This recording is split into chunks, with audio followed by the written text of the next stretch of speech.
Hello friends, ये आज हमारा दूसरा वीडियो है जिसमें कि मैंने एक एडिटोरियल लिया है। द इंडियन एक्सप्रेस में छपा है 10 सितंबर को।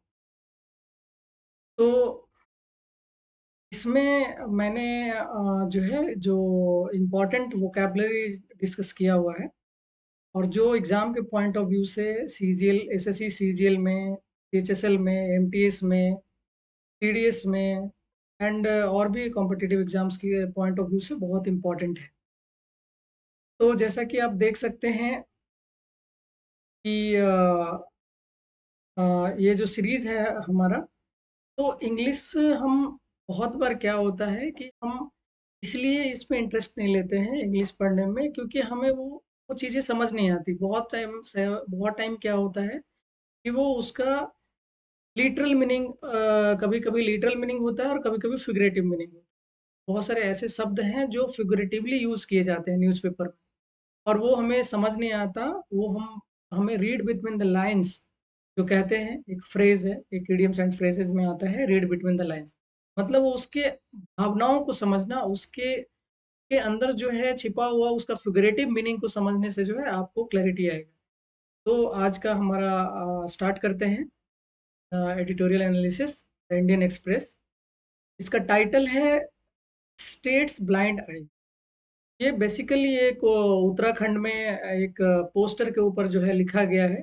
एक पोस्टर था, तो उसके ऊपर लिखा गया है कि स्टेट्स जो है वो उन्होंने अपना आंख बंद किया हुआ है। अब ब्लाइंड आई अगर यहाँ पे लिखा हुआ है तो इसका मतलब ये नहीं कि वो स्टेट्स का अंधा आंख, ऐसा हम नहीं समझ सकते। इसको हम लोग फिगरेटिवली समझेंगे। तो इसमें क्या होगा, स्टेट्स ब्लाइंड आई का मतलब क्या हो गया कि स्टेट ने अपना जो है आंखों पे पट्टी बांधा हुआ है, ऐसे समझना है। तो इसका चलते हैं आगे, इसमें क्या-क्या है। तो इसमें आप देख सकते हैं कि warnings to minority on boards in public spaces in Rudraprayag showed intolerance emboldened by state abdication. Uh, Two kinds of warning could be read on the signboards now removed that came up in the villages of Uttarakhand, Rudraprayag district over the last few weeks and put communities on edge. अब जो है इसका मतलब ये हुआ कि minorities को warning दिया जा रहा है, वार्निंग पब्लिक स्पेसेस में बोर्ड पे छाप करके, ऐसा इसको समझना है। जो कि रुद्रप्रयाग डिस्ट्रिक्ट में जो क्या दिखा रहा है, क्या शो कर रहा है, तो इनटॉलरेंस इम्बोल्डेंड बाय स्टेट एब्डिकेशन। अब देखिए, इनटॉलरेंस, इम्बोल्डेंड और एब्डिकेशन, ये तीन यहाँ पे मोस्ट इंपॉर्टेंट वोकैबुलरी है और ये तीनों एग्जाम में आ चुका है। तो आप देख सकते हैं इसको, इसका मैं डिटेल सिनोनिम और आपको अ, उसका मीनिंग बता रहा हूँ। तो उसमें आप देख सकते हैं कि ये जो है इनटॉलरेंस का क्या-क्या मीनिंग हो जाएगा। तो इनटॉलरेंस का मतलब होता है असहिष्णुता, जैसा narrow mindedness, bigotry, prejudice, inflexibility, rigidness, impatience, discrimination. ये इतने सारे वर्ड हैं इनटॉलरेंस के। मतलब टॉलरेट नहीं करना, है ना? सहना नहीं। नैरो माइंडेडनेस का मतलब होता है नैरो माइंडेड पर्सन, मतलब छोटी सोच वाला व्यक्ति। बिगॉटरी का मतलब वही होता है नहीं मानने वाला, प्रेजुडिस, ठीक है। इनफ्लेक्सिबिलिटी, फ्लेक्सिबल नहीं है, मतलब वो टॉलरेट नहीं, रिजिड है, रिजिडनेस कह सकते हैं। इम्पेशेंस, है ना? डिस्क्रिमिनेशन, भेदभाव जिसको कहते हैं।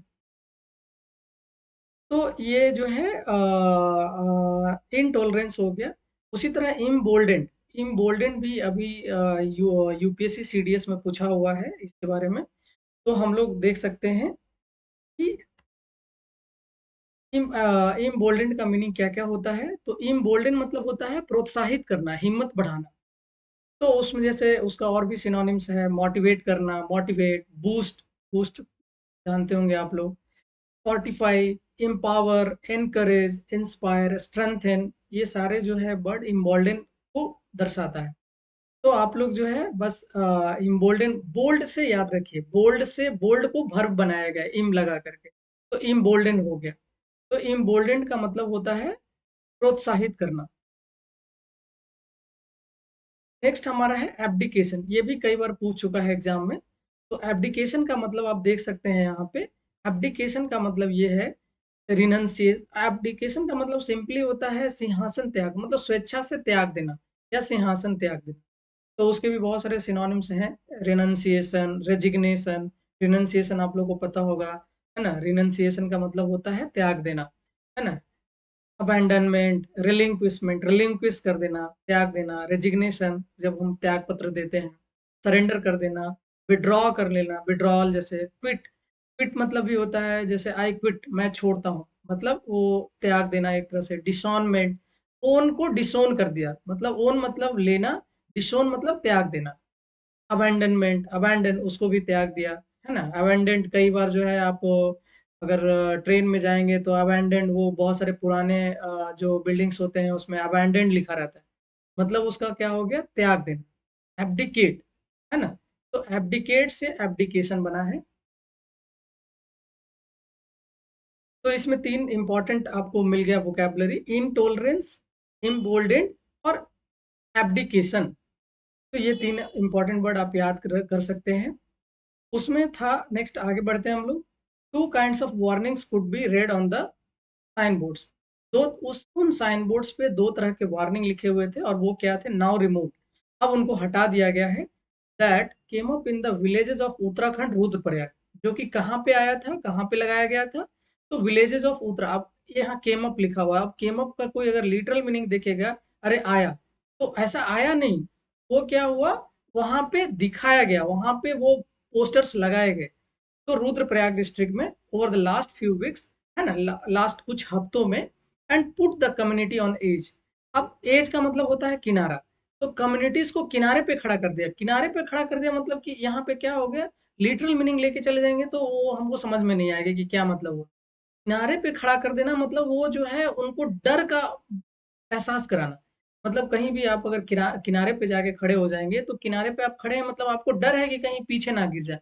तो यहाँ पे वही है कि पुट द कम्युनिटी, समुदाय को जो है वो डर का एहसास करा रहा है, ऐसा। तो ऑन द एज से ये आप समझ सकते हैं। तो ऐसे करके आप अगर चीजों को अगर देखेंगे तो आपको न्यूज़पेपर में लोग कैसे, मतलब एडिटर्स क्या, उनका लिखने का क्या लहजा है उससे आपको क्लियर हो जाए।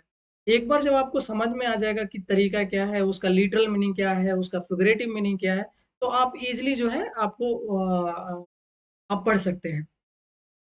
तो इसमें है, द फर्स्ट इज, जो पहला जो लिखा हुआ था वो क्या था? Disturbing and unlawful.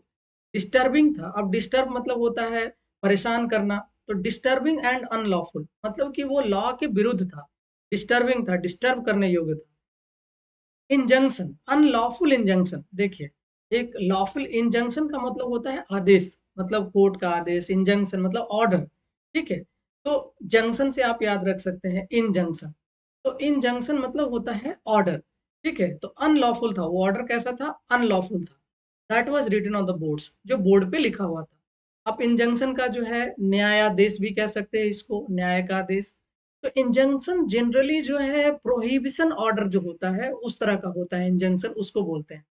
For example, cease and desist order, मतलब सीज का मतलब होता है, सीज का मतलब होता है, सीज 3 तरह से, वो मैं आगे नेक्स्ट कभी क्लास में बताऊंगा। सीज का मतलब होता है CEAAC, सीज। सीज का मतलब होता है एक स्टॉप होता है, एक सीज का मतलब होता है जब्त कर लेना। तो वो अलग अलग 2-3 वर्ड्स हैं, उससे रिलेटेड मैं नेक्स्ट क्लास में बताऊंगा। फिलहाल सीज का मतलब स्टॉप। जैसे आपको सीज फायर होता है, मतलब सीज फायर का मतलब होता है युद्ध विराम। जैसे अभी कोई युद्ध चल रहा है, वो भारत पाकिस्तान में युद्ध चला था तो उसके उसमें सीज फायर हुआ था, ठीक है? तो सीज फायर का मतलब युद्ध विराम, तो सीज का मतलब स्टॉप, मतलब स्टॉप फायरिंग, ठीक है? तो सीज का मतलब ये होता है। तो उसी तरह डिसिस्ट ऑर्डर, डिसिस्ट का मतलब रोकना, किसी चीज को होने से रोकना।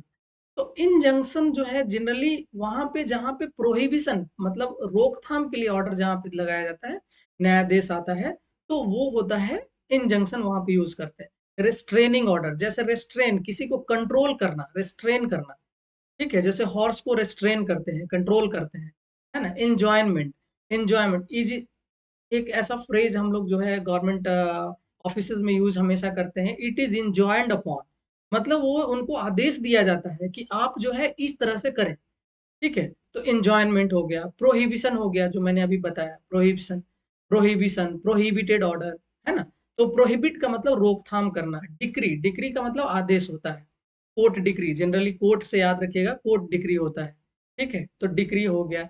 इंटरडिक्ट हो गया, इंटरडिक्ट भी उसी से रिलेटेड है, आदेश। मैंडेट, कोई भी चीज जो है आपको क्या, आपके पास मैंडेट क्या है, मतलब होता है कि वो आदेश क्या है, मतलब आपके, आपको किस तरह से मतलब फॉलो करना है, क्या ऑर्डर फॉलो करना है, आपका मैंडेट क्या है। तो आप याद रख सकते हैं इंजंक्शन। इंजंक्शन एक इंपॉर्टेंट वर्ड है, बहुत बार एग्जाम में पूछा गया है, सीजीएल में भी पूछा है और बहुत सारे कॉम्पिटिटिव, इसलिए मैंने इस वर्ड को यहाँ पे लिया। तो यहाँ पे आप देख सकते हैं कि हमने यहाँ पे 4 वर्ड जो मोस्ट इम्पोर्टेंट वर्ड है हमने अंडरलाइन किए हैं, तो आप उसको जो है अपने डिक्शनरी में ढूंढ के उसके कुछ मीनिंग्स जो है उसको बुकमार्क करें, उसको जो है, जो जैसा कि मैंने कल बताया था, आप जो है उसको रात को एक सोने से जस्ट पहले पढ़ें, फिर जागते ही उसके बाद फिर से एक बार पढ़ें, ताकि आपको वो चीज़ याद रहे। तो यहाँ पे 4 वर्ड्स हो गया मेरा, इनटॉलरेंस, इम्बोल्डेंड, एब्डिकेशन, इंजंक्शन।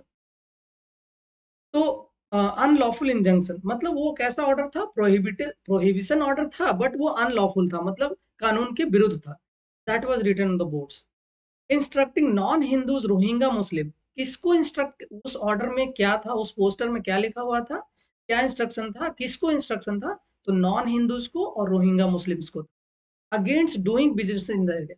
तो वो एक्चुअल क्या था, तो वो बिजनेस ना करने के लिए ऐसा जो है अनलॉफुल इंजंक्शन उसमें लिखा हुआ था कि आप यहाँ पे बिजनेस नहीं कर सकते।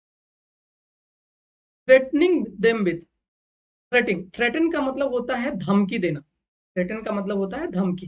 तो उनको क्या धमकी दिया जा रहा था, तो उनका धमकी जो है वो क्या था, तो punitive and legal action. Punitive, punish से बना है प्यूनिटिव, मतलब जो है पनिश, मतलब उनको सजा देना। तो पनिशेबल, पनिश, प्यूनिटिव, ये सब एक ही वर्ड के जो है अलग अलग फॉर्म है। तो प्यूनिटिव एंड लीगल एक्शन, मतलब उसमें जो है ये बताया गया था कि जो है वो सजा युक्त और लीगल एक्शन लिया जाएगा, ऐसा उस बोर्ड में लिखा हुआ था, नॉन हिंदूज को और मुस्लिम, रोहिंगा मुस्लिम्स। आगे बढ़ते हैं। The second warning, second warning क्या था, the one that must be heeded. Heed का मतलब होता है ध्यान देना, हीड का मतलब होता है उस चीज पर, उस चीज को ध्यान देना। Heeded by all those who have stakes in keeping the peace, मतलब वो किसको ध्यान देने के लिए था, वो किसको ध्यान देना चाहिए था, that must be heeded by all those who have stakes in keeping the peace, मतलब जिनको जो है, जिनको शांति बनाए रखने की जिम्मेदारी दी गई है ना, उनको वो चीज समझना चाहिए था, उनको उस चीज पर ध्यान देना चाहिए।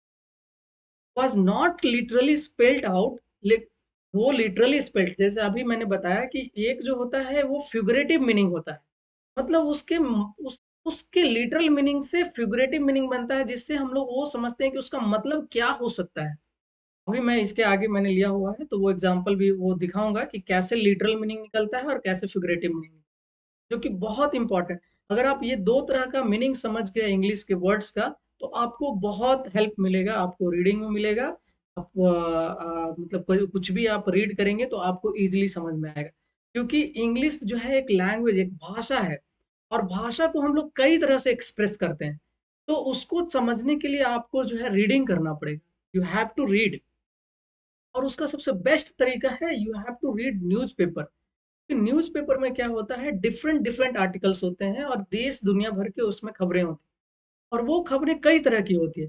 तो इसीलिए अगर आप न्यूज़पेपर रीडिंग करते हैं, तो this is the best way to learn a language like English और एनी अदर लैंग्वेज, जिसमें आप रीडिंग करते हैं, तो रीडिंग में आपको वो लैंग्वेज आसानी से सीखा जा सकता है। तो आगे बढ़ते हैं।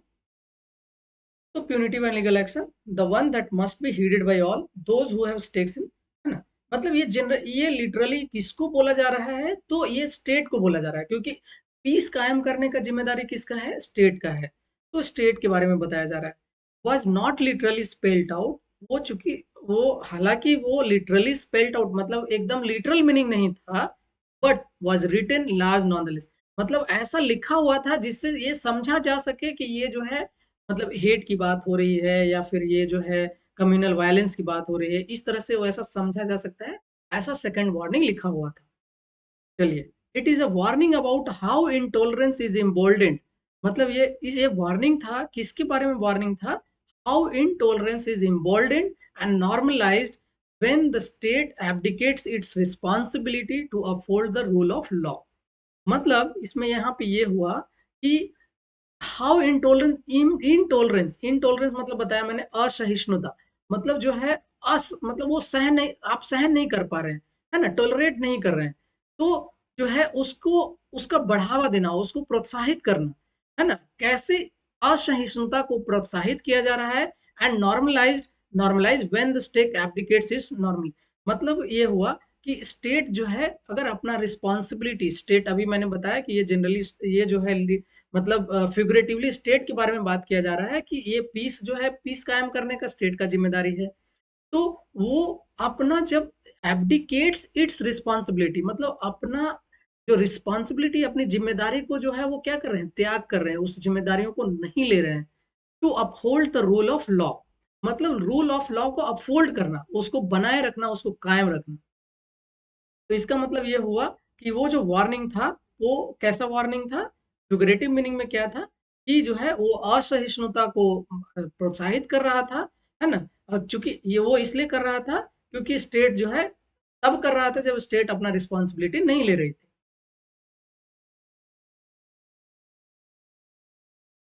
आगे देखते हैं, the scars inflicted by polarisation. Scars, scars का मतलब ऐसे, मतलब घाव से समझिए, है ना, मतलब उसको एक क्या बोल सकते हैं, कोई मतलब ऐसा समझिए किसी ने ऐसा मतलब घाव ही समझ सकते हैं यहाँ पे। द स्कार्स, ये चोट समझ सकते हैं ना। स्कार्स इन्फ्लिक्टेड बाय, इन्फ्लिक्ट मतलब उस पे इन्फ्लिक्ट करना, मतलब अ, बहुत बार क्या होता है, वर्ड्स हर एक वर्ड्स का हिंदी नहीं आपको वैसा समझ, इन्फ्लिक्ट मतलब चोट देना, ऐसा ऐसा समझिए। तो वो किस तरह से, पोलराइजेशन, मतलब स्कार्स इन्फ्लिक्टेड बाय पोलराइजेशन, ऐसे समझिए कि वो जो है पोलराइजेशन, पोलराइजेशन का मतलब क्या होता है, पोल, पोल का मतलब होता है ध्रुव, तो ध्रुव, तो पोलराइजेशन का मतलब क्या होता है, एक जगह एकत्रित होना, तो कोई एक खास समूह, एक खास कम्युनिटी अगर एक जगह एकत्रित हो जाती है, एक मत हो जाती है, उसको बोलते हैं पोलराइजेशन, है ना। पोलराइजेशन का मतलब होता है ध्रुव, ध्रुव का मतलब, है ना, पोल का मतलब ध्रुव, ध्रुव एक जगह आ जाना, है ना। तो वो पोलराइजेशन की वजह से, किसी खास कम्युनिटी के एक साथ आने की वजह से, है ना, वो क्या हुआ, fester below the surface and take long to heal. इसका मतलब एक एक बहुत अच्छा वर्ड है यहाँ पे, फेस्टर। फेस्टर का मतलब क्या हुआ, scars inflicted by polarisation fester below the surface and take long to heal, मतलब फेस्टर का मतलब जो है यहाँ पे क्या होता है, वो वर्ड्स मैं बताता हूँ। पहले आप यहाँ पे ऐसे इसको समझिए कि वो जो है अंदर ही अंदर जो है, ऐसा समझिए, फेस्टर का मतलब होता है पस, है ना, मतलब वो जो है ऐसे, अगर मतलब घाव अगर अगर आपको हो रहा, अगर मान लीजिए कोई घाव हो जाता है, वो अंदर ही अंदर और पक रहा है और पस बन रहा है उसमें, और मतलब वो जो है अग्रवेट हो रहा है सिचुएशन, है ना। तो यहाँ पे अगर फेस्टर का कोई अगर लिटरल मीनिंग लेगा, तो फेस्टर का मतलब होता है पस, और पस का मतलब वो घाव से रिलेटेड है, तो घाव, तो यहाँ पे घाव की बात ही नहीं हो रही है, यहाँ पे चोट की बात बात नहीं हो रही है। तो यहाँ पे आप इसको कैसे समझेंगे, तो ये जो है राइटर ने जो इसको लिखा है, उसको आपको फिगरेटिवली समझना पड़ेगा कि रीड बिटवीन द लाइंस, मतलब मैंने जो अभी पहले बोला, read between, you have to read between the lines, मतलब न्यूज़पेपर में आप अगर हर जगह आप अगर डिक्शनरी वाला मीनिंग ढूंढेंगे, आप जो है उसका लिटरल मीनिंग ढूंढेंगे, तो आपको कभी भी समझ नहीं आएगा, और हम आपको कभी भी इंटरेस्ट नहीं आएगा। तो यहाँ पे लिटरल मीनिंग नहीं लेकर के इसका हम फिगरेटिव मीनिंग लेके चलेंगे। यहाँ पे ना ही स्कार्स का लिटरल मीनिंग लेना है, ना फेस्टर का लिटरल मीनिंग लेना है, पूरा जो है इसको, है ना, फिगरेटिव मीनिंग लेना है। मतलब यहाँ पे ये हुआ कि जो पोलराइजेशन की वजह से जो घाव हो रहा है, जो घाव हुआ या जो घाव हो रहा है, वो क्या हो रहा है, अंदर ही अंदर, मतलब बिलो द सरफेस, अंदर ही अंदर वो क्या हो रहा है, पक रहा है, अग्रवेट हो रहा है सिचुएशन, और ज्यादा बढ़ रहा है ना। And take long to heal, heal का मतलब होता है घाव भरना, मतलब वो जो घाव जो बन रहा है अंदर की ओर, उसको बहुत ज्यादा समय लगेगा उसको भरने में, फिर से ठीक होने में। और ये सब किस वजह से हो रहा है, वो जो वार्निंग है उस वजह से हो रहा है। तो यहाँ पे आपको फिगरेटिव मीनिंग लेना पड़ेगा। हील, हील से हेल्दी बना है ना, तो आप समझ सकते हैं इसको। यहाँ पे मैं फेस्टर का और भी मतलब बता देता हूँ, फेस्टर का और क्या क्या मतलब हो सकता है। तो फेस्टर का मतलब देख लीजिए, है ना, the word fester has two meanings, है ना, दो मीनिंग है, मैंने अभी बताया। एक लिटरल मीनिंग होता है और एक फिगरेटिव मीनिंग होता है, जो कि मैंने स्टार्टिंग में बात किया कि देखिए, अगर आपको अगर न्यूज़पेपर को समझना है या किसी भी आर्टिकल को समझना है, तो आपको सिर्फ लिटरल नहीं, उसके फिगरेटिव मीनिंग को भी समझना पड़ेगा। तो लिटरल और फिगरेटिव मीनिंग समझना बहुत आसान है।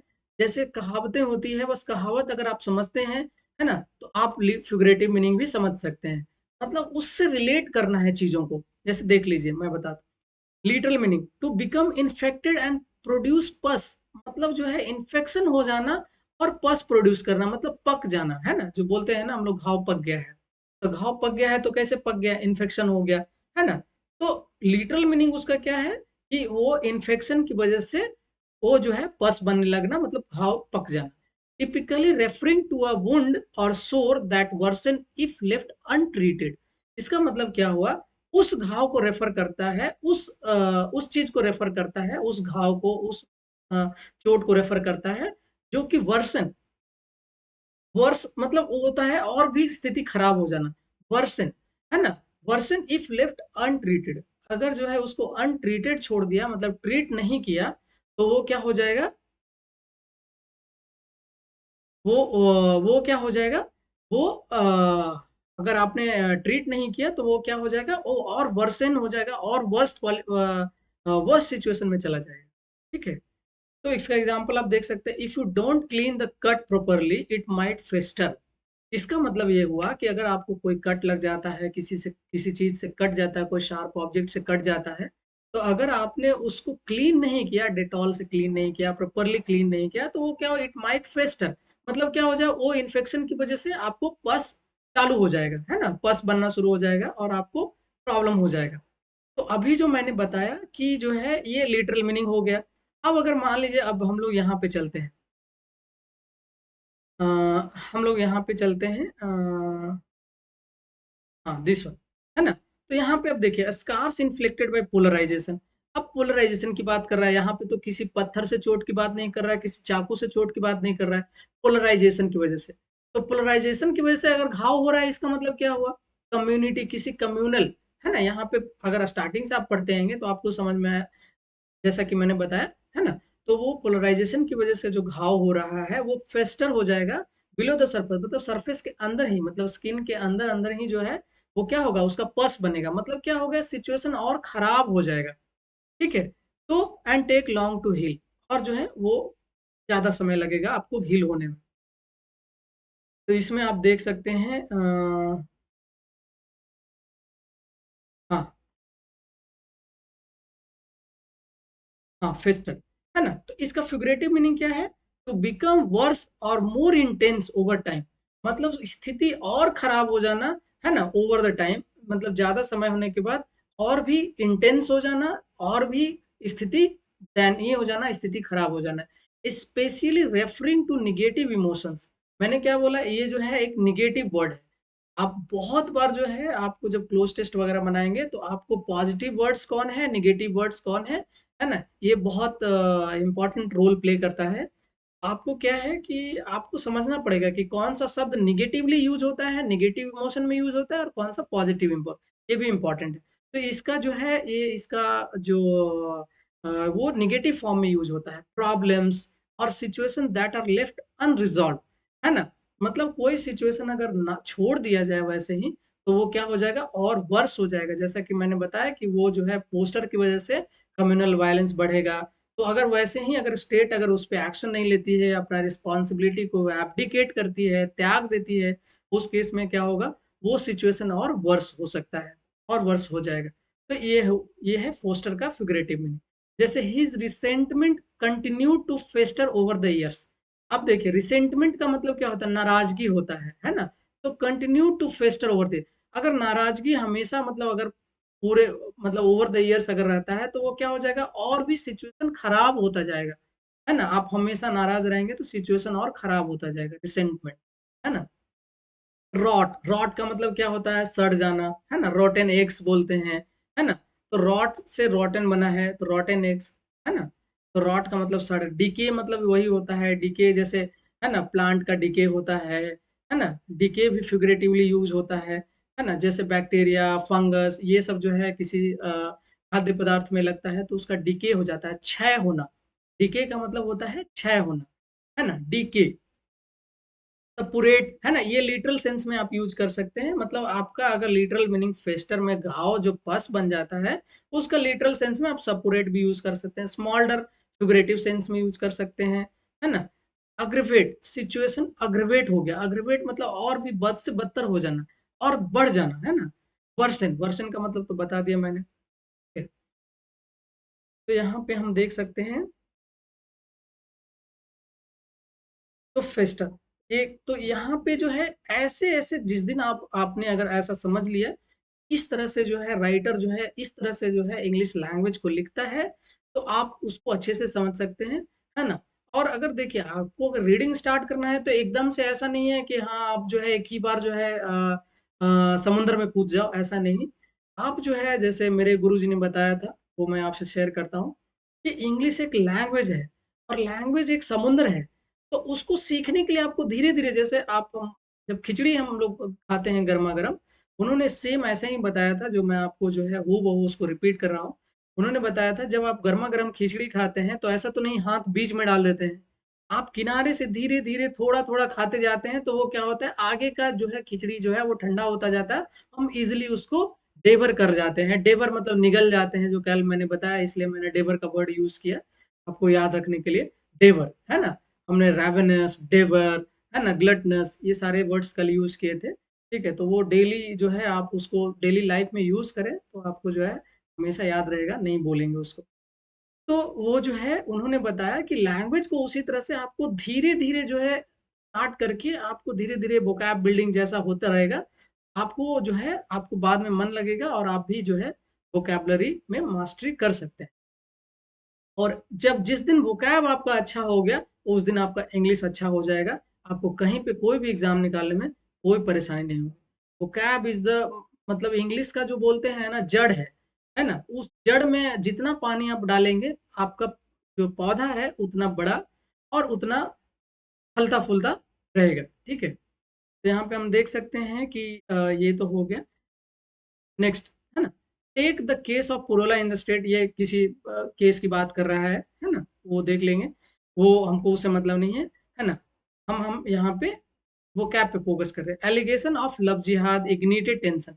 एलिगेशन का मतलब होता है आरोप लगाना, एलिगेशन, है ना? बहुत बार यूज़ होता है न्यूज़पेपर में धड़ल्ले से यूज़ होता है ना? एलिगेशन, है ना? तो एलिगेशन ऑफ लव जिहाद, ignited tension, ignited, ignition, ignition temperature एक फिजिक्स में टर्म है। मतलब जिस न्यूनतम ताप पर कोई वस्तु आग पकड़ लेता है उसको इग्निशन बोलते हैं, है ना? इग्निशन ये तो इग्निशन टेम्परेचर क्या होता है जिस मतलब मिनिमम टेम्परेचर पे कोई वस्तु में आग जल जाए, है ना? तो ये जैसे कार गाड़ियों में होता है, इग्निशन होता है ना? मतलब स्पार्क लगना, है ना? तो इग्निशन है ना? इग्निटेड टेंशन मतलब टेंशन को क्या कर देगा और जो है बढ़ा देगा, है ना? ये यहाँ पे भी इग्निशन इग्निटेड को जो है आपको फिगरेटिवली यूज़ करना है, फिगरेटिवली समझना है। With right-wing groups organizing protest rallies to demand strict action. अब देखिए राइट विंग ग्रुप जो है अब राइट विंग लेफ्ट विंग क्या होता है तो जो है मतलब राइट मतलब सही लेफ्ट मतलब गलत ऐसा यहाँ पे लिटरल मीनिंग में ऐसे समझ सकते हैं कि जो राइट विंग है वो मतलब पॉजिटिव चीज़ों को लेते हैं लेफ्ट विंग निगेटिव चीज़ों को लेते हैं है ना ऐसा मुझे भी उसका उतना डिटेल ये नहीं है फिर मैं देख करके बताऊँगा, है ना? राइट विंग मतलब पॉजिटिव ग्रुप्स, है ना? तो वो क्या कर रहे हैं, वो प्रोटेस्ट रैली प्रोटेस्ट का मतलब होता है विरोध प्रदर्शन, है ना? Protest, rallies to demand strict action, strict का मतलब कड़ा एक्शन, है ना? अगेंस्ट आउटसाइडर्स, है ना? किसके ऊपर स्ट्रिक्ट एक्शन लेने के लिए? आउटसाइडर, जो बाहर वाले लोग हैं। And where Muslim traders were threatened with dire consequences. Dire consequences हमेशा एक साथ यूज़ होता है, बहुत बार जो है आप डायर consequences देखेंगे, मतलब माने उसका गंभीर परिणाम बोल सकते हैं। consequences का मतलब क्या होता है? सीक्वेंस से बना है sequence sequence sequel sequence consequence ये सब एक ही तरह के शब्द हैं आपको सिर्फ सीक्वेंस याद रखना है सीक्वेंस का मतलब एक के बाद एक है ना तो कॉन्सिक्वेंसेस का मतलब होता है परिणाम परिणाम स्वरूप है ना तो कैसा डायर कॉन्सिक्वेंस मतलब गंभीर परिणाम देखने को मिल सकते हैं, है ना?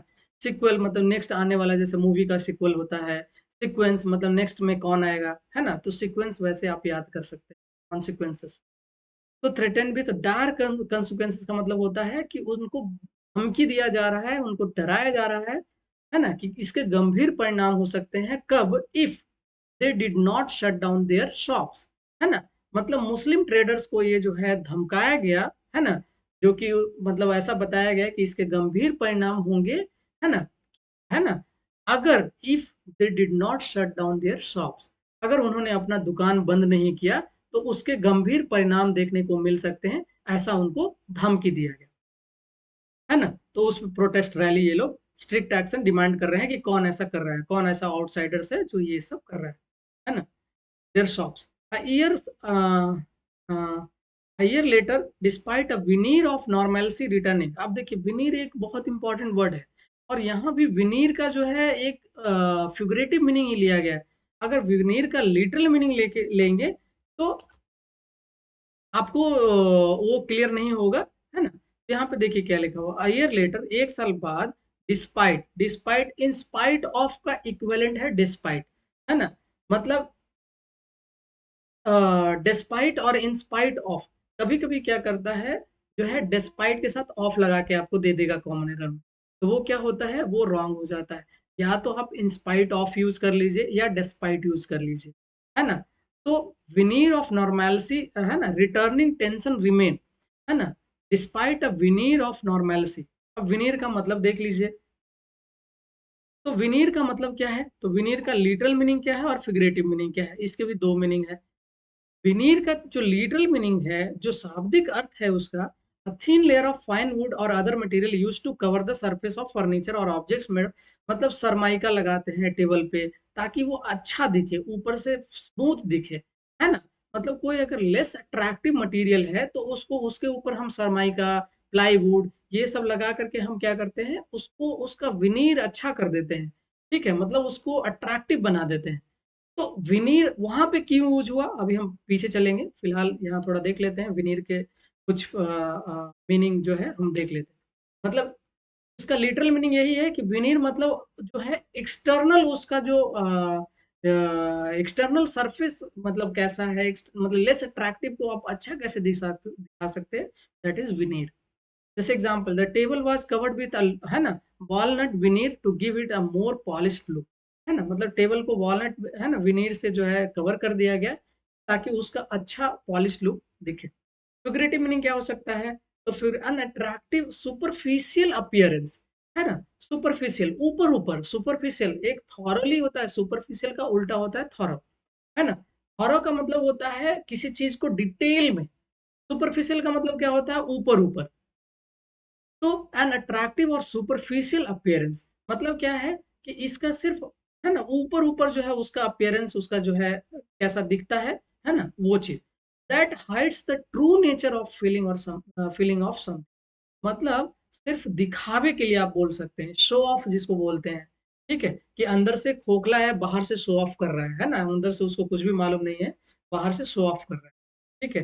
तो लेस अट्रैक्टिव चीजों को जो है आप क्या कर रहे हैं, उसका एक सुपरफिशियल अपीयरेंस दे रहे हैं, जो कि अच्छा लुक दे रहे हैं, है ना? जो कि उसके ट्रू नेचर को हाइड कर रहा है, उसको छुपा रहा है, ठीक है? जैसे एग्जांपल देख सकते हैं, हर फ्रेंडलीनेस वाज जस्ट अ विनीर, मतलब उसका जो दोस्ती, मतलब जो दोस्ती जो दिखा रही है वो जस्ट विनीर है, मतलब सुपरफिशियल अपीयरेंस है।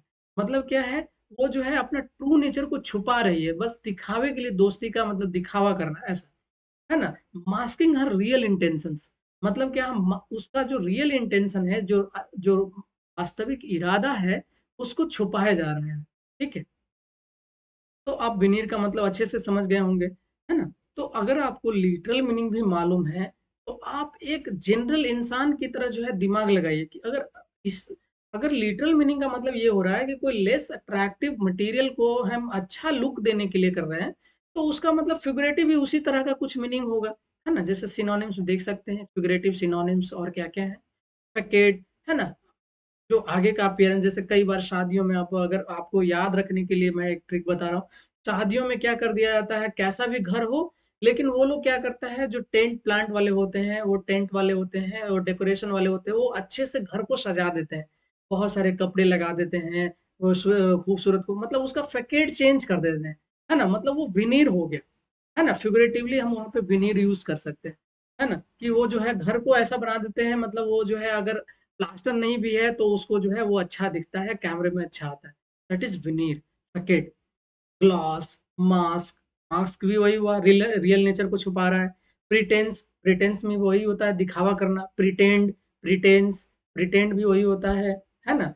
डिस्गाइज, डिस्गाइज मतलब होता है, जैसे इसको हम लोग एक इडियम्स एंड फ्रेजेस भी है इसके ऊपर, ब्लेसिंग इन डिस्गाइज, मतलब क्या होता है कि वो जो है आपको, मतलब जो जो जैसे बोलते हैं टीचर का डांट जो होता है वो ब्लेसिंग इन डिस्गाइज, मतलब आपको डांट तो लगता है कि अरे यार हमको डांट दिया, आप गुस्सा हो जाते हैं, आपको अच्छा नहीं लगता है, लेकिन क्या होता है अल्टीमेटली वो जो है आपको आपके अच्छे के लिए होता है, मतलब वो जो है वो छुपा हुआ आशीर्वाद समझ सकते हैं उसको।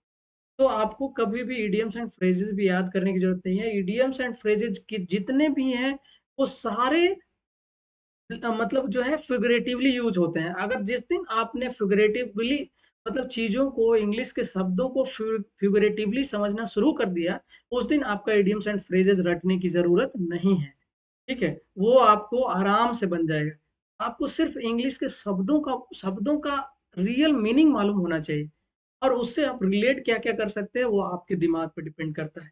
तो ये सारा जो है हमारा विनीर का था। नेक्स्ट चलते हैं।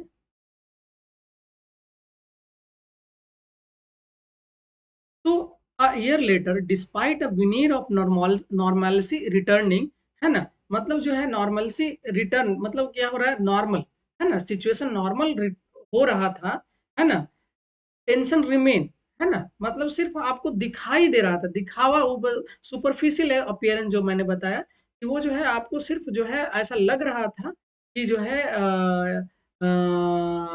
मतलब 1 साल के बाद जो है नॉर्मलिटी रिटर्न हो जाएगा, है ना, उसके बावजूद भी टेंशन बना हुआ था, मतलब विनीर आपको दिखाई दे रहा था कि वो नॉर्मल हो गया है सिचुएशन, है ना, विनीर ऑफ नॉर्मलिटी, है ना, नॉर्मलिटी का मतलब सिचुएशन नॉर्मल हो जाना, बट टेंशन क्या था, मतलब इसके बावजूद भी टेंशन बना हुआ था, रिमेन, टेंशन बना हुआ था। We can sense a new dislike for us, है ना, Muslim shopkeeper told this newspaper, है ना, मतलब जो है एक नया तरह का जो है मुस्लिम शॉपकीपर के ऊपर जो है वो, है ना, मतलब एक डिसलाइक की भावना, है ना, नापसंदगी की भावना जो है झलक रही, है ना। तो ये जो है एक लास्ट पेज है इसका आर्टिकल का, थोड़ा आर्टिकल लंबा हो गया, लेकिन ये मैंने इसलिए रखा कि इस आर्टिकल में बहुत सारे मुझे अच्छे अच्छे वर्ड्स मिले, और वो कि जो कि एग्जाम पॉइंट ऑफ व्यू से मोस्ट इंपॉर्टेंट वर्ड्स हैं, और रीडिंग के पॉइंट ऑफ व्यू से तो मैंने इसलिए ये इस बड़े बड़े आर्टिकल्स को जो है मतलब बड़े बड़े शब्दों को लिया, ताकि जो है आप उसको चीज को समझ सकें कि वो किस तरह से लिखते हैं, है ना। देखते हैं, we act like we have forgotten and moved on, है ना, हम लोग इस तरह से एक्ट कर रहे हैं, इस तरह से बिहेव कर रहे हैं जैसा कि हम लोग जो है सारी चीजों को भूल चुके हैं, है ना, and move on, move on का मतलब आगे बढ़ जाना, प्रोसीड, है ना। In a state with no protracted history of communal tension, अब देखिए प्रोट्रैक्टेड एक इंपॉर्टेंट वर्ड है, प्रोट्रैक्ट मतलब, है ना, वो चीजों को जो है दूर तक खींचना, है ना, मतलब प्रोट्रैक्ट, है ना, तो किसी चीज को जो है दूर तक खींचना, इन अ स्टेट विथ, है ना, एक ऐसा state with no protracted history of communal tension, जैसे मणिपुर में जो है वो protracted history of communal tension है, वहाँ हमेशा कम्युनल, मुजफ्फरनगर ऐसा इस तरह का जो कुछ कुछ जगह है वहाँ पे protracted history of communal tension है, मतलब वो क्या है, वहाँ पे हमेशा सामुदायिक जो है तनाव है वो बना हुआ रहता है, तो वो प्रोट्रैक्टेड हो गया। और कुछ स्टेट ऐसे हैं जहाँ पे प्रोट्रैक्टेड नहीं है, छिटपुट कभी कभी जो है ऐसा सामुदायिक टेंशन जो है होता है, तो उसको नॉन प्रोट्रैक्टेड कहेंगे। प्रोट्रैक्ट का मतलब चीजों को लंबा दूर तक खींचना, ओवर द टाइम। तो एक ऐसा स्टेट, है ना, जो कि जहाँ पे protracted history of communal tension नहीं है, या कॉन्फ्लिक्ट, कॉन्फ्लिक्ट का मतलब भी वही होता है ना, विरोध, है ना, टेंशन या और कॉन्फ्लिक्ट एक ही है ना। The alarm bells have been ringing for a while, है ना, अब अलार्म बेल, अब देखिए अलार्म बेल को अगर हम लिटरल मीनिंग में जाएंगे तो फिर वो अलार्म वाला हो जाएगा, है ना, अलार्म का मतलब वो जगने वाला, वो ऐसा नहीं है यहाँ पे, अलार्म का मतलब जो है ऐसा आप ये समझ सकते हैं कि अलार्म का मतलब जो है माने एक तरह से खतरे की घंटी, है ना? खतरे की घंटी, ऐसा। तो alarm bells have been ringing for a while, कुछ समय के लिए जो है खतरे की घंटी बज रही थी रिसेंटली। मतलब जो इस तरह से सिचुएशन हो रहा था, पोस्टर लगा रहे थे, मुस्लिम शॉपकीपर्स को मना किया जा रहा था, है ना? तो ये क्या हो रहा था, एक तरह से खतरे की घंटी बज रही थी, है ना, रिसेंटली। एंजाइटी, एंजाइटी का मतलब चिंता होता है ना? Anxieties, anxieties have deepened with the passing of uniform civil code, है ना? एंजाइटीज और डिपेंड मतलब डीप और तो गहरा गया, है ना, और गहरा हो गया, है ना? किस वजह से गहरा हो गया? तो with the passing of uniform civil code earlier, है ना, जो यूनिफॉर्म सिविल मतलब सभी के लिए सामान कानून जो है ये लागू हुआ, उस वजह से जो है ये एंजाइटीज मतलब ये चिंताएं और बढ़ गई और डीप हो गई, है ना? अर्लियर दिस ईयर, है ना? ये जो है इस साल के पहले जो यूनिफॉर्म सिविल कोड पास हुआ, इसकी वजह से वो टेंशन और वो चिंता और बढ़ गया। amidst instances of forced shuttering of Muslim owned businesses, है ना? मतलब amidst का मतलब, एमिड का मतलब बीच में होता है, एमिड्स का मतलब बीच में, है ना? अमंग, है ना? अमंग को आप रिलेट कर सकते हैं, अमंग, एमिड्स, है ना? तो amidst instances of force shuttering of Muslim owned businesses, मतलब, है ना, जो है फोर्स शटरिंग का मतलब क्या हुआ? शटर का मतलब जो होता है आप बंद करने वाला जो रहता है, दुकान का शटर आप जानते हैं, तो शटर से बना है शटरिंग, है ना? तो shuttering of Muslim owned businesses, जो मुस्लिम के द्वारा ओन किया गया है, जो मुस्लिम के द्वारा जो बिजनेसेस चलाया जा रहा था, उसको जबरदस्ती बंद किया जा रहा था। ऐसी घटनाएं, इंस्टेंसेस का मतलब घटनाएं, इन घटनाओं के बीच spectres of love jihad and land jihad, है ना, लैंड जिहाद, है ना, official response has been absent, है ना, मतलब जो है ये लव जिहाद, लैंड जिहाद, इन सबों का, है ना, जो है वो ये सब भी दिखाई दे रहा था, ये सब भी चल रहा था, है ना? Official responses has been absent, है ना, कोई भी ऑफिशियल रिस्पॉन्स नहीं आ रहा था, है ना? अब एब्सेंट का मतलब अनुपस्थित, अब लिटरल मीनिंग लेके चलेंगे तो यहाँ पे समझ नहीं आएगा, है ना? एब्सेंट था मतलब कि ऑफिशियल रिस्पॉन्स कुछ नहीं आ रहा था, कोई आदमी जो था वो एब्सेंट नहीं था, ऐसा नहीं। एब्सेंट को आप फिगरेटिव मीनिंग में चलेंगे तो उसका मतलब ये हो जाएगा कि वो चीजें नहीं हो रही थी, मतलब ऑफिशियल कोई रिस्पॉन्स नहीं आ रहा था। ऑफिशियल मतलब स्टेट के द्वारा, इनफैक्ट, है ना, हालांकि इनेबलिंग ऑफ डिविसिव टेंडेंसीज, है ना, इनेबलिंग, इनेबल का मतलब कोई चीज जो है स्टार्ट कर देना, इनेबल कर देना, है ना? तो डिविसिव टेंडेंसीज, अब डिविसिव डिवाइड से बना है डिविसिव, है ना, मतलब डिवाइड, डिविसिव टेंडेंसीज का मतलब होता है कि वो वैसा टेंडेंसी जिसमें डिवाइड करने की बात हो रही है। अब जो है अगर इस तरह से करेंगे, एक कम्युनिटीज को जो है इस तरह से ट्रीट करेंगे, तो वहां पे क्या हो जाएगा? डिविसिव टेंडेंसीज पैदा हो जाएगा, है ना, डिवाइड हो जाएंगे लोग। द इंसाइटमेंट्स, देखिए इंसाइटमेंट्स, इंसाइटमेंट्स मतलब भड़काना, अग्रवेट, इंसाइट, ये सब एक ही शब्द है ना? Incitements to hate and violence, hate मतलब घृणा, है ना? वायलेंस, वायलेंस मतलब जो है आप लोग जानते होंगे, है ना? वायलेंस, है ना?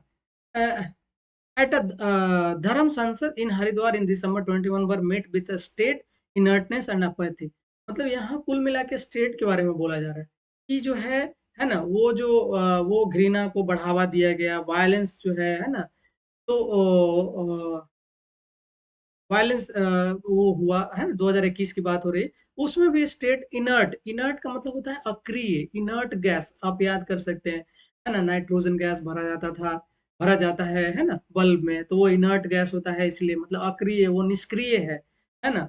तो मतलब स्टेट का यहाँ पे निष्क्रियता का दर्शा रहा है, अपैथी दर्शा रहा है, मतलब कोई भी ये रिस्पॉन्स नहीं है स्टेट का। It was left to the Supreme Court to underline the seriousness of issues, है ना, issue, framing hate speech as a threat to harmony, है ना, वो जो है हारमोनी के वो के लिए एक थ्रेट है ना, सामुदायिक हारमोनी, जो कम्युनल हारमोनी होना चाहिए, लोगों के बीच जो है सामंजस्य होना चाहिए, है ना, and as a violation of constitutional principle, है ना, वायलेशन का मतलब जो है उल्लंघन होता है ना, कॉन्स्टिट्यूशनल प्रिंसिपल जो है मतलब जो है संवैधानिक जो सिद्धांत है, प्रिंसिपल, एक देखिए एक प्रिंसिपल होता है, PAL होता है ना, वो प्रधानाध्यापक वाला, है ना, और ये प्रिंसिपल है, मतलब प्रिंसिपल का मतलब होता है सिद्धांत, and making it incumbent on the police to, अब देखिए इनकम्बेंट, अब देखिए अभी जो है जनरली ये यूज होता है कि अभी अभी के टाइम पे, जैसे अभी इनकम्बेंट जो है मिनिस्टर ऑफ होम अफेयर्स कौन है, अभी जो है इनकम्बेंट चीफ मिनिस्टर कौन है, मतलब वो अभी का पदभार किसने संभाल रखा है, वो इनकम्बेंट का मतलब होता है। लेकिन यहाँ पे अगर हम इनकम्बेंट को भी अगर उस तरह से लेके चले, इनकम्बेंट के साथ ऑन लगता है प्रीपोजिशन, तो इनकम्बेंट को अगर यहाँ पे हम लेके चलेंगे, तो वहां पे क्या हो जाएगा कि वहां पे वो चीज, वो मीनिंग नहीं निकलेगा, करेक्ट मीनिंग नहीं निकलेगा। Making it incumbent on police to take suo motu action, है ना। मतलब यहाँ पे हो गया कि पुलिस को, मतलब ये जो सुप्रीम कोर्ट जहाँ ये बात हो रही है as a violation of constitution, making it incumbent on police to take, मतलब पुलिस के ऊपर ये दायित्व दिया गया, मतलब ये भार दिया गया कि वो लोग सो मोटो एक्शन ले। मतलब सो मोटा का मतलब होता है स्वतः देखते ही एक्शन, मतलब आपको जो समझ में आ रहा है देख के उसमें आपको एक्शन लेना है। हमेशा जो है सो मोटो बहुत ये लॉ में बहुत यूज होता है। सो मोटो मतलब जो जो चीजें दिख रही है वहां पे आपको वहां पे एक्शन लेना है, ठीक है। मतलब किसी के ऑर्डर की आपको जरूरत नहीं है, आपने देखा ये गलत हो रहा है, आपको वहां पे एक्शन लेना है, that is suo motu. To keep fault lines from depending further, the state must act, है ना। ये जो है फॉल्ट लाइन जो है और फर्दर जो है और गहरा ना हो जाए, है ना। द स्टेट मस्ट एक्ट, जो राज्य है उसको एक्ट करना चाहिए, and must be seen to be doing so, और ऐसा मतलब करते हुए दिखने भी चाहिए स्टेट, यहाँ वो लोग ऐसा कुछ कर रहे हैं, है ना? इन सब चीजों को कंट्रोल कर रहे हैं। इट इज, है ना, its duty is to the citizens of Uttarakhand and constitutional value it is sworn to uphold above all, है ना। मतलब ये जो है उनका कॉन्स्टिट्यूशनल वैल्यू को मेंटेन करने के लिए, अपहोल्ड करने के लिए, है ना, ये जो है इट्स ड्यूटी इज टू, वो सिटीजन्स के प्रति, उत्तराखंड के सिटीजन्स के प्रति वो उनका ड्यूटी है, स्टेट्स का ड्यूटी है। इसमें मैंने आपको, ये था हमारा एक आर्टिकल जिसमें बहुत सारे मोस्ट इम्पॉर्टेंट वर्ड्स जो है इसमें आया है, आप लोग इसको सर्च कर सकते हैं। इसमें और भी अगर इम्पोर्टेंट मीनिंग नहीं समझ में आता है तो उसको भी आप सर्च कर सकते हैं, सर्च करके देख सकते हैं। इसमें मैंने जैसा इंटॉलरेंस बताया, इसके नैरो माइंडेडनेस, बिगॉटरी, ये बिगॉटरी भी पूछा हुआ है, प्रिज्यूडिस भी पूछा हुआ है, ठीक है। प्रिज्यूडिस मतलब पक्षपात करना, है ना। इनफ्लेक्सिबिलिटी, फ्लेक्सिबल नहीं है, रिजिड है ना।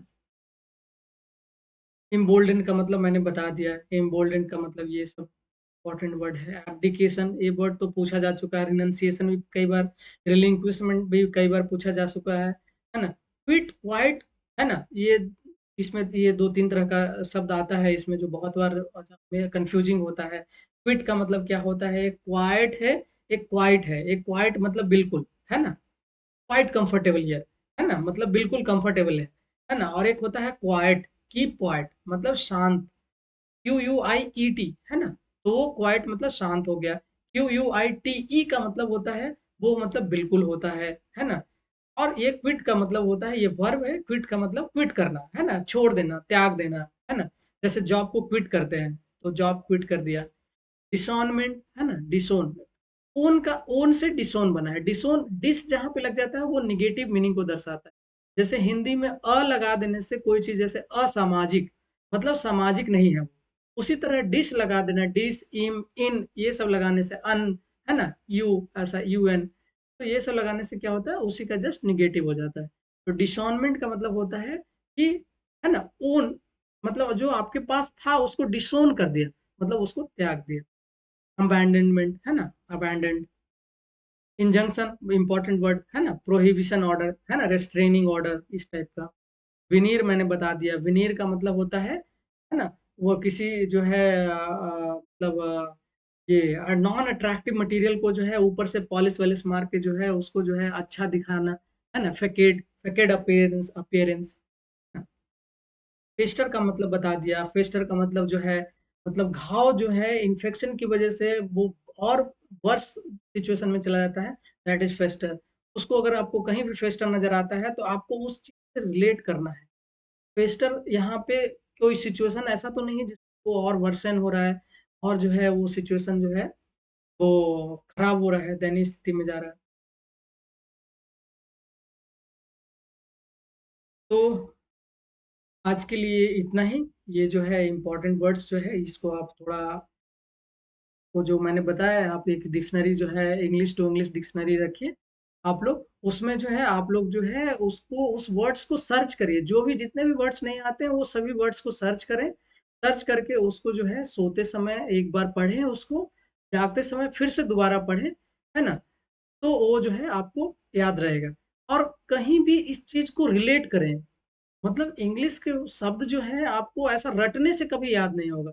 मैंने कभी भी रटा नहीं। रटने से जो है आप आज रटेंगे, कल भूल जाएँगे, परसों रटेंगे, फिर तरसों भूल जाएँगे। लेकिन अगर चीज़ों को आप रिलेट करके रखेंगे किसी न किसी चीज़ से, तो वो क्या होगा, वो ज़्यादा दिन तक याद रहेगा।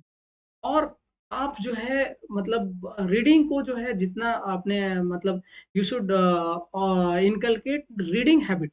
इनकलकेट भी एक इम्पॉर्टेंट वर्ड है। इनकलकेट का मतलब होता है इंस्टिल, इम्बाइब, है ना? अपने अंदर जो है वैसा हैबिट लाना, इनकलकेट, है ना?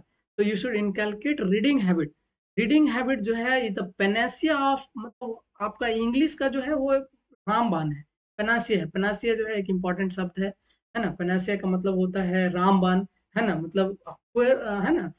उसको क्योर ऑफ ऑल बोलते हैं, मतलब कोई भी बीमारी हो वो है ना? पैनासिया है, मतलब रामबाण है, संजीवनी बूटी है, जो भी बोल सकते हैं, है ना? तो रीडिंग जो है इंग्लिश के मामले में वो पैनासिया का काम करता है। अगर रीडिंग करते हैं, और आपको अगर रीडिंग करना है, आपको यू शुड स्टार्ट विथ, मतलब जो आप, अगर आप एकदम से नए हैं तो यू शुड स्टार्ट विथ, मतलब आप जो ऑलरेडी कहानियाँ जानते हैं, बचपन में हम लोग, है ना, कछुए और खरगोश की कहानी पढ़ा हमने, है ना? और भी बहुत सारे छोटी-छोटी कहानियाँ, तो वैसे-वैसे कहानियों का बुक ले लीजिए इंग्लिश में, उसको पहले स्टार्ट करिए। वहाँ से धीरे-धीरे, जैसे मैंने बताया इस वीडियो में पहले, कि आप जो है वो खिचड़ी कैसे खाते हैं उस प्रोसेस को फॉलो करें अपने इंग्लिश अंडरस्टैंडिंग में। तो वो आपको जो है वो बेनिफिट होगा। और उसमें जो है आप जो है थोड़ा समय दीजिए। ऐसा नहीं ओवरनाइट जो है वो कुछ भी नहीं होता है। थोड़ा समय दीजिए, बने रहिए, वीडियो में बने रहिए। इसी तरह से जो है मैं इम्पोर्टेंट आर्टिकल जो है मैं लेके आऊँगा, और उसको मैं खुद से पढ़ कर के जो है पहले समझाऊँगा। पहले आप जो है, अगर आपको पढ़ने में दिक्कत हो रही है, आपको समझने में दिक्कत हो रही है ना? तो ये जो है, ये सब जो है मतलब लोअर लेवल से लेकर के हायर लेवल तक चीज़ें मैं बता रहा हूँ, है ना? लोअर लेवल में आप कैसे-कैसे चीज़ों को फिगरेटिवली समझेंगे, कैसे-कैसे लिटरली समझेंगे, है ना? वो लोअर लेवल हो गया। हायर लेवल में ये सब सारे जो इम्पोर्टेंट वर्ड्स मैंने बताए, ये सारे words English SSC, CGL, CHSL, SSC की कोई भी एग्ज़ाम हो, बहुत सारे एग्ज़ाम्स एसएससी लेती है, सिलेक्शन पोस्ट है ना? वो है, यूपीएससी, सीडीएस है, एनडीए है, ये सब में जो है, ये सब सारे शब्द जो है, बैंकिंग है, ये सब में ये सारे शब्द जो है पूछे गए हैं, और आगे भी पूछे जाएँगे। बस कॉन्टेक्स्ट अलग-अलग होगा। तो आप जितना ज़्यादा रीडिंग करेंगे, जितना ज़्यादा कॉन्टेक्स्ट फ़ॉलो करेंगे, जितना ज़्यादा कॉन्टेक्स्ट में इस शब्द को पढ़ेंगे, उतना ज़्यादा आपका अंडरस्टैंडिंग बढ़ेगा। तो है ना, you should start reading from today itself, है ना? आज से ही आप रीडिंग शुरू कर दें, ताकि जो है जो आपको समझ में आता है वही रीडिंग करिए। ऐसा नहीं है कि जो है आपको जो है पूरा पेपर खत्म करना है, ऐसा नहीं है। न्यूज़पेपर उठाइए, उसमें जो-जो आर्टिकल्स आपको थोड़ा बहुत समझ, आप हेडिंग से स्टार्ट करिए। आप पहले आप एक बार में एक आज न्यूज़पेपर लाया आपने, आप जो है उसके हेडिंग्स को पढ़िए, हेडिंग्स को समझने की कोशिश करिए, है ना? ये क्या कहना चाह रहा है? फिर धीरे-धीरे, है ना, स्टार्ट करिए। और जो है बाकी मैं जो है ऐसे वोकैब के वीडियोज़ जो है लाता रहूँगा, अंडरस्टैंडिंग के वीडियोज़ लाता रहूँगा। आप कैसे अंडरस्टैंड करेंगे इंग्लिश, कैसे आप ज़ीरो से स्टार्ट करेंगे, ये ज़ीरो से ही स्टार्ट कर रहे हैं, ठीक है? तो आप यहाँ से सीखिए और उस चीज़ को, है ना, अपने जीवन में उतारिए, है।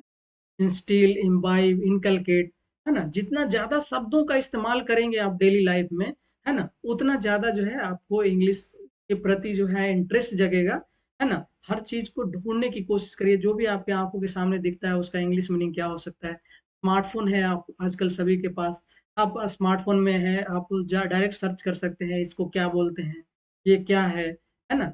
तो जो है आपको अंडरस्टैंडिंग ईज़ी हो जाएगा। तो आज के लिए इतना ही।